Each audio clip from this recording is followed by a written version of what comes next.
한국 고대 명상 출가. 가톨릭의 사제나 불교의 승려이든 출가의 변은 다르지만 오직 존재의 가치를 찾아 떠나는 길임에는 틀림없다. 더욱이 동물의 본능인 성생활과 사회의 부귀 영화를 마다 않고 오로지 하느님의 뜻에 부처의 깨달음에 도전한다는 것은 일반인들은 상상하기조차 힘들다. 가톨릭의 사제들은 부모의 권유로 어릴 때는 신학 중학교를 다닌다. 세월이 흘러 이성이 들어서는 한동안 고민하지만 거의 대부분 신학고등학교와 신학대학을 택한다. 물론 행실이 바르지 못한 학생들은 중도 포기하기도 한다.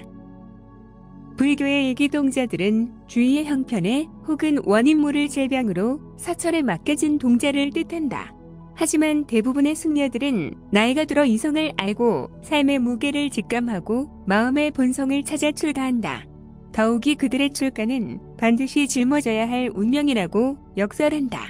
구도의 길로 나서는 것을 불가에서는 출가 또는 출진이라고 한다. 출가는 집에서 나온다는 뜻이며 출진은 티끌에서 벗어난다는 것이다. 곧 욕심과 유혹에서 벗어나 존재의 가치, 깨달음을 향해 떠난다는 뜻이다. 어디서부터 어디로 떠나는 것인가? 집에서부터 사찰로 들어간다는 것인가? 아니다.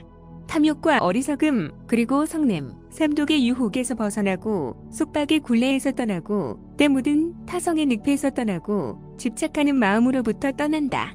이것이 곧 출가이며 출진이다. 어릴 때는 부모의 권유로 선택하지만 이성이 생길 때는 다르다. 어떤 출가나 출진의 경우라도 그것은 스스로 선택한 길이다. 누구에게나 선택을 당하는 길이 아니고 오로지 본인이 선택한 길이다. 모르긴 해도 수많은 밤을 새하얗게 보내며 죽음을 생각하고 자살에 비겨질 만큼 철저한 자기 부정을 거쳐 선택한 길일 것이다. 무엇에 대한 부정인가? 비본질적인 것에 대한 부정이다. 어쩌면 지구의 삶의 목적은 별도로 있는 것이 아닐까? 하고 의심한다. 본질이 사물의 근본적 성질이나 존재 이유를 뜻한다면 비본질은 그 외의 세부적, 부수적인 부분이다. 비본질의 철저한 부정 없이는 본질의 긍정으로 올라서기가 어렵다. 우리의 삶이 초원을 마음껏 뛰놀던 야생마가 아닌 집에서 기르는 가축이나 다름없는 생활임을 깨달았기 때문이다. 어제와 오늘 그리고 다가오는 내일 매일매일 일상의 삶은 동물적인 삶, 먹고 마시고 배설하는 이외에는 아무것도 없다. 물론 저축으로 미래의 삶을 보증하지만 그 끝은 언제나 허무하다. 여름 비 오는 날, 개미 집단의 행렬은 우리를 다시 한번 생각하게 한다.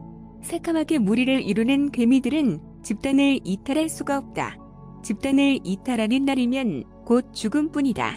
개미들은 그러한 사정도 모르고 집단의 이기심에서 발버둥 친다. 그러고 보면 우리의 삶이 그들과 무엇이 다른가? 인간의 삶도 오로지 출세를 위해 달려가지만 곧 기다리는 것은 생로병사의 죽음뿐이다. 희대의 향락과 사치로 부귀의 영광을 마음껏 뽐내며 인생을 즐긴 솔로몬 왕의 허무의 노래가 전해지고 있다. 전도서 1장의 2절에서 11절에 이르기를 헛되고 헛되고 헛되다.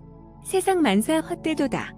사람이 하늘 아래서 아무리 수고한들 무슨 보람이 있으랴. 한 세대가 가면 또 한 세대가 오지만 이 땅은 영원히 그대로이다. 보아라, 여기 새로운 것이 있구나 하더라도 믿지 말라. 그런 일은 우리가 태어나기 오래전에 이미 있었던 일이다. 지나간 일들이 기억에 사라지듯 오는 세월도 기억에 사라지고 말 것을.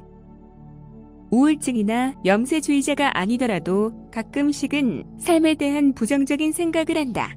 왜 나는 열심히 공부해야 하며 왜 살아야 되는 것에 대한 회의를 가진다.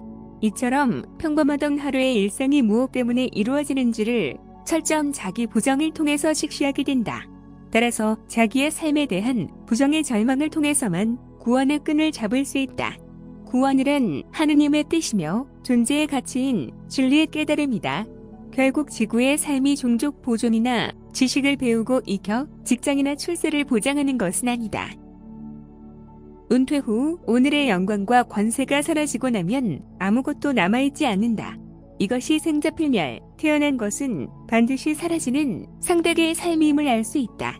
더욱 깊이 들어가 보면 물질계는 언젠가는 사라져야 할 가짜의 나임을 발견할 수 있다. 물질 그 가짜의 나가 상대계의 산물이라면 진리 속에 영원히 살아있는 참나는 다른 본질임을 알 수 있다. 참나, 진화란 진리의 깨달음을 통하여 알 수 있다고 종교나 철학은 말하고 있다. 종교나 철학색의 관점에서 보면 절망은 죽음에 이르는 병이 아니다. 오히려 절망은 새롭게 거듭날 수 있는 기회이고 진리를 찾아가는 초발심의 진통이다. 출가는 자기의 개체인 자, 가짜의 나를 버림으로써 얻어지는 큰 하나의 본체, 진리의 회귀의 의미가 존재한다. 집을 떠난다는 것은 편한 생활을 포기하고 구도를 향해 멀기도 먼 험한 생활을 선택한 것이다. 육체가 비록 어렵더라도 오직 진리를 향한 현자의 평정과 무상의 기쁨을 얻으려는 것임에는 틀림없다. 그것은 소극적인 도피가 아니라 보다 높은 이상을 위한 적극적인 추구이다. 하지만 출가를 한다 해서 누구나 만족할 만한 위치를 확보한 것은 아니다.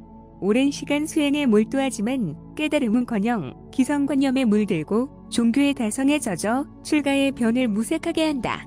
본인은 그 종단의 지위를 확보하지만 출가의 변은 어디론가 사라진 지 오래다. 높은 스님들의 도박 사건은 우리를 슬프게 한다. 하지만 그들을 나무랄 수는 없다. 가도 끝이 없는 엉터리의 길이라면 그 씨앗은 이미 만들어져 있는 것이 아닐까? 가나선의 화두가 깨달음을 선물한다지만 그 길은 아직도 투명을 싫어하는 것인가?